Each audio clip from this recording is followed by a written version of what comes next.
இந்த ரேஷனலைஸ் சம்மில் கொஞ்சம் பெரிய சம்லாம் நான் வீடியோவாக எக்ஸ்பிளைன் பண்ண சொல்லியிருந்தேன். ஏன்னா அது கொஞ்சம் கஷ்டமாக இருக்கும். இப்போ இந்த மாதிரி கொடுத்துருக்காங்க 7 + √5 divided by 7 - √5 minus 7 - √5 divided by 7 + √5 is equal to a + b √5 whole divide by 11. இவ்வளோ பெரிய சம் இந்த மாதிரி தான் நமக்கு எக்ஸாமில் வரும். இப்படிலாம் கொடுத்தாங்கன்னா ஒரே ஸ்டெப்ஸ்லேயும் போடலாம். பட் உங்களுக்கு ஒரே ஸ்டெப்ஸில் போடுறது கொஞ்சம் குழப்பமாக இருக்கும். அதனால் இந்த ஃபஸ்ட்டு இருக்கிறத தனியாக ரேஷனலைஸ் பண்ணிக்கலாம், ரெண்டாவது இருக்கிறத தனியாக ரேஷனலைஸ் பண்ணிக்கலாம். அதுக்கப்புறமா ஃபஸ்ட் இருக்கிறதுடைய ஆன்சரை போட்டுட்டு இங்கே இருக்கிற சிம்பிள் மைனஸ் சிம்பிள் போட்டுட்டு இங்கே இருக்கிற எந்த ஆன்சரையும் போட்டுட்டோம் நமக்கு ஆன்சர் வரும்.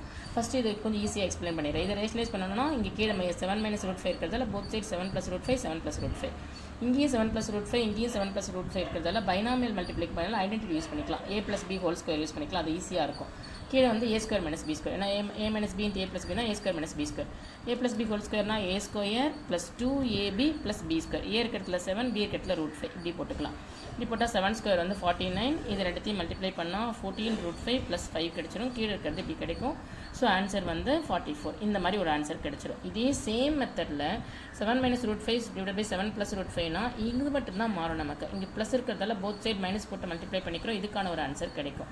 இப்போ என்ன பண்ணுவோன்னா ஃபஸ்ட்டு இருக்கிறத இதனுடைய ஆன்சர் என்னதுன்னு பார்த்தோன்னா இந்த 54 + 14 √5 டிவைட் பை 44 அதை முதல்ல போட்டுக்கிறோம், மைனஸ் சிம்பிள் போட்டுக்கிறோம். ரெண்டாவது இருக்கிற ஆன்சரை இது போட்டுக்கிறோம். இப்போ கீழே டினாமினேட்டர் சேமாக இருக்கிறதால சேம் டினாமினேட்டர் இதை அப்படியே எடுத்து போட்டுக்குவோம். 54 + 14 √5 இங்கே மைனஸ் இருக்கிறதால மைனஸை மல்டிப்ளை பண்ணி சைன் மாறணும். ரெண்டு டேர்ம் இருக்கிற ரெண்டுத்துக்கும் சைன் மாறணும். -54 மைனஸ் இன்ட்டு மைனஸ் ப்ளஸ் 14 √5 வரும். ப்ளஸ் 54 மைனஸ் 54 சேர்த்தா 0 ஆகிடும். 14 √5 14 √5 28 √5 கிடைக்கும் டிவைட் பை 44. இதை சிம்பிளிஃபை பண்ண முடியும். ஏன்னா இது ரெண்டு 7 டேபிளில் வரும், 4 டேபிளில் வரும். இப்போ இதை 4 டிவைட் பண்ணால் 7, இதை 4 டிவைட் பண்ணால் 11. இப்போ 7/11 √5 கிடைச்சிடும். இதுதான் ஆன்சர். இது வரைக்கும் கேட்டால் இதுதான் ஆன்சர். வெறுமனே இந்த ஆன்சர் மட்டும் கேட்டால் 7/7 √5 டிவைட் பை 11 தான். இதை எதுக்கு ஈக்குவலைஸ் பண்ணணும்? a + b √5 டிவைட் பை 11 ஈக்குவல்னு கொடுத்துருக்காங்க. இப்போ அந்த a + b √5 டிவைட் பை 11க்கு 7 √5/11 ஈக்குவல்னு நம்ம ஈக்குவலைஸ் பண்ணணும். இது வரக்கூடிய ஆன்சர் இதுக்கு ஈக்குவல்.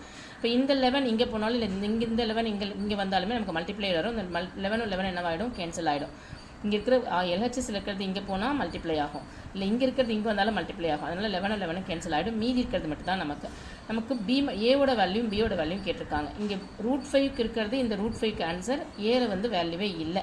அதனால் நம்ம என்ன போட்டுக்கலாம் அப்படின்னு பார்த்தோன்னா a = 0, b √5 = 7 √5. ஓகேவா? அப்போ b = இந்த √5 கேன்சல் ஆகிட்டு b = 7 அப்படின்னு கிடைக்கும்.